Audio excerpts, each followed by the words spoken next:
Welcome to Spooky Stories. I'm Milo, your guide through the chilling and the unknown.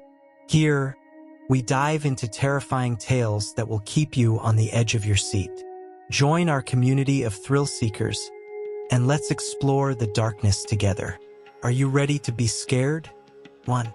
The cave beckoned to us like a siren's call, its entrance yawning open in the side of the hill, a dark void that seemed to swallow the light. We were just 3 teenagers, looking for an adventure to break the monotony of our small town. Little did we know that our curiosity would lead us into a nightmare from which not all of us would return. It started innocently enough. It was a chilly afternoon, the sun hidden behind a thick blanket of clouds, casting the world in a dim, gray light. Alex, the most daring among us, had heard about the cave from an old-timer at the local diner. "They say it goes on forever," the old man had muttered, his eyes glinting with a mixture of fear and excitement. "Some folks say there's treasure hidden deep inside, but no one who goes in ever comes out the same." That was all the incentive we needed. Armed with nothing more than our cell phones and a couple of flashlights, Alex, Jake, and I decided to explore the cave. The entrance was unremarkable, a jagged hole in the rock barely big enough for us to squeeze through. But as soon as we stepped inside, the temperature dropped sharply, and the air grew damp and heavy with the scent of earth and decay. We pressed on, our flashlights cutting through the darkness, revealing walls slick with moisture and crawling with strange, pale insects that scurried away from the light. The further we went, the more oppressive the darkness became, swallowing the beams of our flashlights and leaving us with the unsettling feeling that we were being watched. After what felt like hours of navigating narrow tunnels and winding passageways, we stumbled into a cavernous chamber. The ceiling was lost in shadow, and the walls seemed to close in around us, their surfaces glistening with water. The air was colder here, and our breath hung in the air in frosty clouds. "This place is creepy as hell," Jake muttered, his voice echoing eerily in the vast space. "Maybe we should head back." But Alex was undeterred. "Come on, where's your sense of adventure? There's got to be something cool down here." As we ventured deeper into the chamber, the ground beneath our feet became uneven, littered with jagged rocks and the occasional bone. My heart raced as we moved forward, the sense of foreboding growing stronger with each step. Suddenly, the ground gave way beneath us, and we tumbled down a steep incline, our flashlights spinning wildly as we fell. When we finally came to a stop, we found ourselves in another chamber, smaller and more confined. Our flashlights flickered and then died, plunging us into complete darkness. Panic set in as we fumbled with our phones, trying to get some light. Alex's phone screen cast a dim glow, revealing the terror on our faces. "We need to find a way out," he said, his voice tight with fear. We stumbled through the darkness, our hands brushing against the damp, cold walls as we searched for an exit. The air was thick with moisture, and strange sounds echoed through the tunnels, like whispers in the dark. Time seemed to stretch on endlessly, and our hope began to wane. That's when we heard it, a low, guttural growl that sent chills down our spines. "Did you hear that?" Jake whispered, his voice trembling. Before we could respond, something moved in the shadows, a flicker of motion that sent us into a frenzy. We ran blindly through the darkness, our hearts pounding in our chests. I could feel something brushing against my skin, something cold and slimy, and I bit back a scream. We stumbled into another chamber, this one even smaller and more claustrophobic. Alex's phone was our only source of light, and its glow revealed the horror etched on his face. "We have to get out of here," he said, his voice barely above a whisper. But there was no escape. The walls seemed to close in around us, and the growling grew louder, more insistent. We huddled together, our backs against the cold, damp wall, our eyes darting around the chamber in search of whatever was stalking us. Then, without warning, Alex was yanked backward, disappearing into the darkness with a scream. Jake and I lunged after him, but there was nothing to grab onto, nothing but the cold, empty air. "Alex!" we shouted, our voices echoing in the darkness. But there was no response, only the sound of our own heavy breathing and the distant, menacing growl. Jake and I were frozen in place, our minds racing with fear and confusion. We had to find Alex. We couldn't just leave him here. But as we ventured deeper into the cave, our fear grew with every step. The darkness was suffocating, and the sense of being watched was overwhelming. We wandered through the tunnels, calling out for Alex, our voices growing hoarse. Hours seemed to pass, and our hope of finding him began to fade. Just when we thought all was lost, we stumbled upon a small opening in the wall, barely big enough to crawl through. "Maybe he went this way," Jake said, his voice shaking with uncertainty. We squeezed through the opening, our hearts pounding in our chests. On the other side, we found ourselves in yet another chamber, this one even more unsettling than the last. Strange markings covered the walls, symbols that seemed to pulse with an eerie light. The air was thick with a sense of malevolence, and we knew we were not alone. "Alex!" we called out again, our voices barely more than whispers, but there was no response. As we moved deeper into the chamber, the ground beneath our feet became unstable, shifting with every step. We heard the growl again, closer this time, and we knew we had to keep moving. Then, without warning, the ground gave way once more, and we were plunged into darkness. We fell through a narrow tunnel, our bodies scraping against the rough walls. When we finally came to a stop, we were in another chamber, this one filled with a sickly greenish light. Jake and I struggled to our feet, our bodies aching from the fall. The air was thick with a foul stench, and we could hear the sound of something slithering nearby. "We have to keep moving," Jake said, his voice barely audible over the sound of our own ragged breathing. "We have to find a way out." But as we took our first steps, something wrapped around my ankle, yanking me to the ground. I screamed, kicking and thrashing, but whatever had hold of me was too strong. Jake lunged forward, grabbing my arms and pulling with all his strength. With a final, desperate effort, I managed to break free, and we scrambled to our feet, running blindly through the darkness. The sound of something pursuing us was close behind, and we knew we had to keep moving. We stumbled through the tunnels, our bodies bruised and battered, our minds racing with fear and desperation. We could hear the growl growing louder, and we knew our time was running out. Just when we thought we could run no further, we saw a faint light ahead. We pushed forward, our hearts pounding with hope and terror.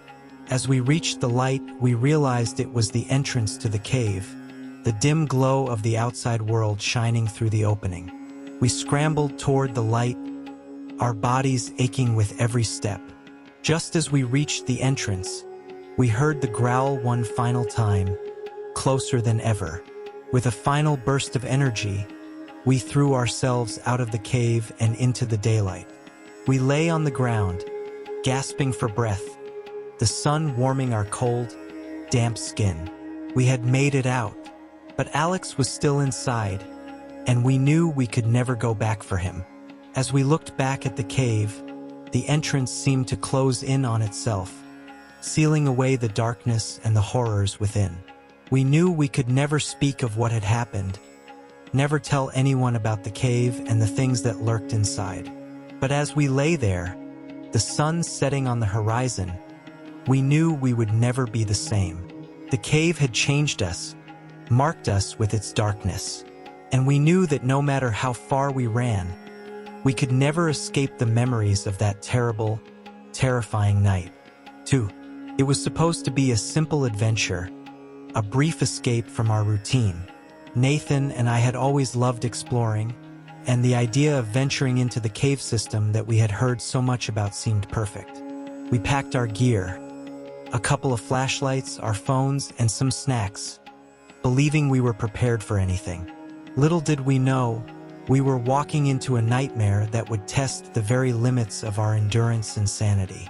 The entrance to the cave was unremarkable, a gaping mouth in the rock face partially concealed by overgrown foliage. We squeezed through the narrow opening, our flashlights flickering to life and casting eerie shadows on the damp, stone walls. The air inside was cool and heavy with moisture, the smell of earth and decay all around us. As we moved deeper into the cave, the light from the entrance faded, and we were enveloped in darkness. The passageways twisted and turned, leading us deeper into the bowels of the earth. Despite the eerie atmosphere, we were excited, our sense of adventure driving us forward. Hours passed as we explored, each new chamber revealing something more fascinating and more unsettling than the last. Strange rock formations, ancient carvings, and the occasional rustle of unseen creatures kept our adrenaline pumping. We were completely absorbed in our exploration, unaware of how far we had ventured. It wasn't until we stumbled upon a large, flooded chamber that our excitement turned to fear. The water was dark and murky, stretching out before us like a stagnant pool of ink. The air was thick with a musty odor, and the sound of dripping water echoed through the cavern. "We should turn back," I said, my voice trembling slightly. "This place is giving me the creeps." But Nathan, ever the adventurer, was undeterred. "Come on, it's just a bit of water. We can wade through it and see what's on the other side." Reluctantly, I followed him into the water, the icy coldness seeping through my clothes and chilling me to the bone. We waded deeper and deeper, the water reaching up to our chests, then our necks. Our flashlights barely penetrated the inky darkness, casting only a small circle of light in the water around us. Suddenly, Nathan stumbled, his flashlight slipping from his grasp and plunging into the water. "Damn it!" he cursed, fumbling in the dark. "I've lost the flashlight."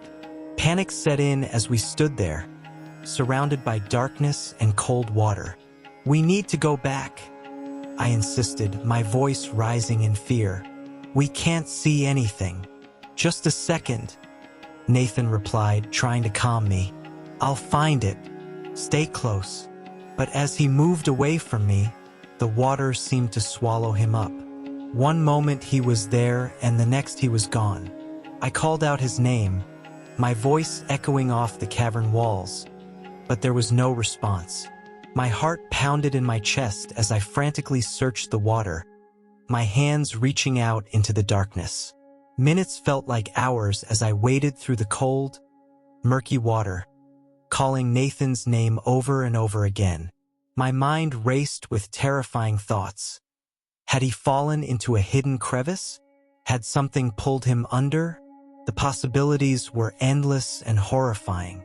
Exhausted and terrified, I finally gave up and climbed onto a small ledge at the edge of the flooded chamber. I sat there, shivering and alone, my mind reeling with fear and desperation. Time seemed to stretch on forever, and I had no idea how long I sat there, waiting for Nathan to return. As the hours passed, my hope began to fade. I was lost, alone, and completely disoriented. My flashlight flickered weakly, its battery running low, casting only a faint glow on the walls around me. I felt utterly helpless, my strength sapped by the cold and the fear. Eventually, I couldn't hold on any longer. I lay down on the cold, damp rock, my body trembling with exhaustion and despair. My mind drifted in and out of consciousness, haunted by visions of Nathan and the dark, endless water. I was alone, and I had no idea how to find my way out. Just when I thought I couldn't take any more, I heard a distant sound, voices, faint and muffled, but unmistakably human. I forced myself to sit up, my heart pounding with a mixture of hope and fear. The voices grew louder, and I realized they were calling my name. With the last of my strength, I managed to stand and call out in response. "I'm here. Help me." Moments later, a beam of light cut through the darkness, followed by the familiar sound of Nathan's voice. "Clara, thank God. We found you." Nathan appeared at the entrance to the chamber, his face a mixture of relief and worry. Behind him were several firefighters, their powerful flashlights illuminating the chamber and revealing the flooded area in stark detail. "We need to get her out of here," one of the firefighters said, his voice calm and authoritative. "She's hypothermic and exhausted." Nathan rushed to my side, wrapping his arms around me and helping me to my feet. "I'm so sorry, Clara. I thought I'd lost you." Tears streamed down my face as I clung to him, overwhelmed by a mixture of relief and lingering fear. "I thought I'd never see you again," I whispered, my voice breaking. The firefighters guided us back through the winding tunnels, their powerful lights cutting through the darkness and revealing the way out. It felt like an eternity, but eventually, we emerged into the dim light of the late afternoon. The sun had already begun to set, casting long shadows across the landscape. Nathan and I were taken to the local hospital, where we were treated for hypothermia and exhaustion. As we lay in the hospital beds, holding hands, we couldn't help but reflect on the ordeal we had just endured. The experience had changed us both, leaving us with a deep appreciation for each other and a newfound respect for the dangers of the unknown. We vowed never to take such risks again, to cherish each moment we had together, and to always be prepared for whatever challenges life might throw our way. But even as we recovered, the memories of that dark, flooded cave lingered in our minds. The fear, the darkness, and the sense of being utterly alone had left an indelible mark on our souls. We knew we would never forget the nightmare we had endured, nor the lesson we had learned about the true meaning of love and survival. 3. We had planned this expedition for months. The anticipation was palpable as we finally made our way to the isolated cave system in Utah. It wasn't an easy journey. The location was remote, hidden away from the prying eyes of casual adventurers. This was a place for the seasoned explorers, those who sought the thrill of the unknown. I was one of them, and I was ready for whatever lay ahead. The air was thick with excitement as we geared up, each of us double-checking our equipment. The team consisted of 6 members, all experienced spelunkers, but even for us, this cave was uncharted territory. We had heard whispers of its existence, passed down through hushed conversations among the caving community. The allure of mapping a little-known cave was too strong to resist. We entered the cave with high spirits, the beam of our lanterns slicing through the darkness. The initial descent was straightforward, the path well worn by the occasional animal that might have wandered in. But as we ventured deeper, the cave began to reveal its true nature. The passages grew narrower, the air cooler. The walls were slick with moisture, and the sound of dripping water echoed around us. It was about an hour into our exploration when we first heard it, a faint whisper, barely audible over the sound of our own movements. We stopped, exchanging puzzled glances. The rational part of me dismissed it as the wind, a common enough occurrence in caves. But there was something unsettling about the sound, a quality that made the hairs on the back of my neck stand on end. We pressed on, each of us feeling a growing sense of unease. The whispers grew more frequent, more distinct. They no longer sounded like mere wind. They carried a human quality, though the words were incomprehensible. It was as if the cave itself was trying to communicate with us, to lure us deeper into its depths. Then, without warning, one of our lanterns flickered and died. The darkness was absolute, suffocating. We fumbled for our backup lights, the tension palpable. When the light returned, we found ourselves in a different section of the cave, one we had not seen before. It was as if the cave had shifted around us while we were plunged into darkness. Panic set in. We tried to retrace our steps, but the cave seemed to resist our efforts. The whispers were now all around us, close enough to feel their breath on our skin. It was maddening, the sensation of being watched, of being toyed with by some unseen force. We needed to get out, but every turn we took led us deeper into the labyrinth. Our fear was a living thing, feeding off our desperation. We scrambled through the passages, our breaths ragged, our minds teetering on the edge of reason. The cave was alive. It seemed a malevolent entity that had ensnared us in its grasp. We stumbled upon ancient markings on the walls, symbols that hinted at a forgotten history, a dark past that the cave had buried within its bowels. Hours felt like days as we searched for an escape. The whispers never ceased, a constant reminder of our predicament. They grew louder, more insistent, as if urging us to succumb to the darkness. We were on the brink of despair when we finally saw it, a faint light, the promise of freedom. We rushed towards it, our hope rekindled. The exit was there, just a few feet away. But the cave had one last trick to play. The ground beneath us gave way, and we fell into a hidden chamber. The impact knocked the wind out of us, but we were alive. And there, in the dim light of our lanterns, we saw them, skeletal remains, a grim testament to those who had come before us and never left. The realization hit us like a cold wave. We were not the first to hear the whispers, not the first to be lured into the cave's depths. But we had one advantage: we had found the exit.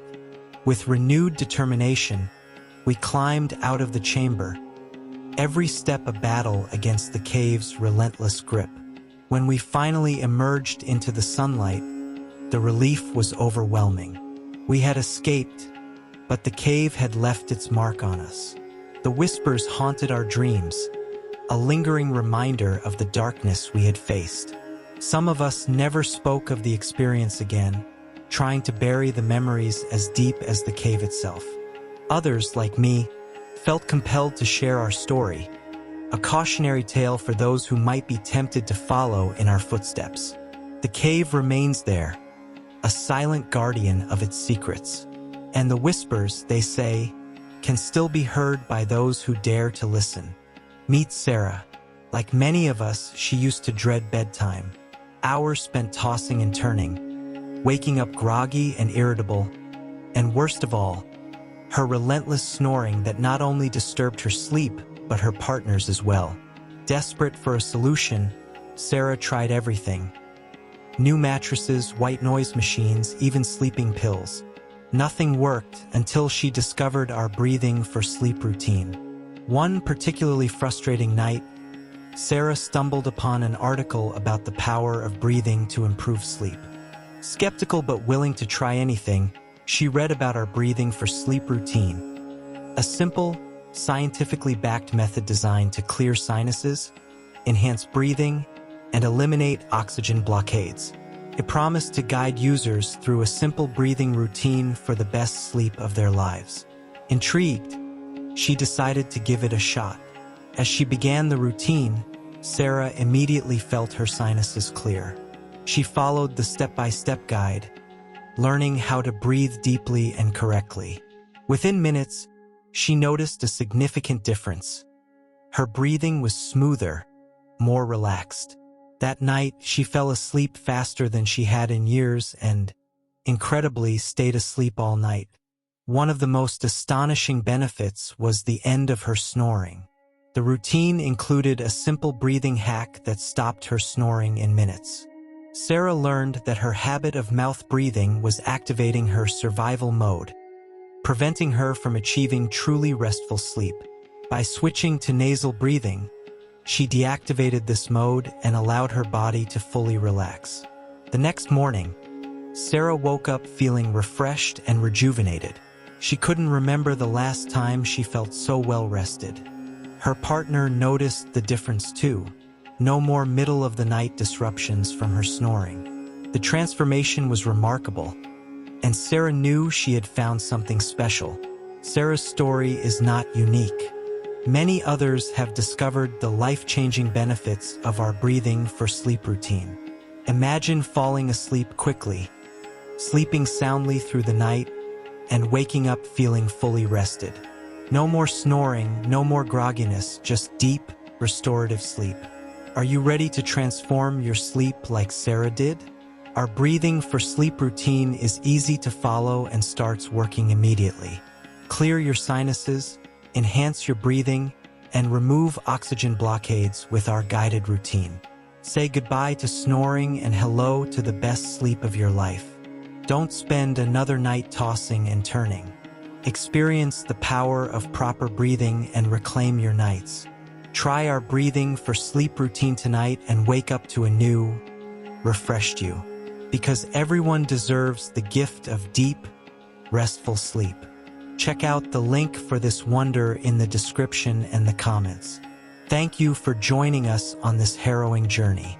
If you enjoyed this story, don't forget to like, share, and subscribe for more tales of terror. Until next time, stay safe and beware the shadows.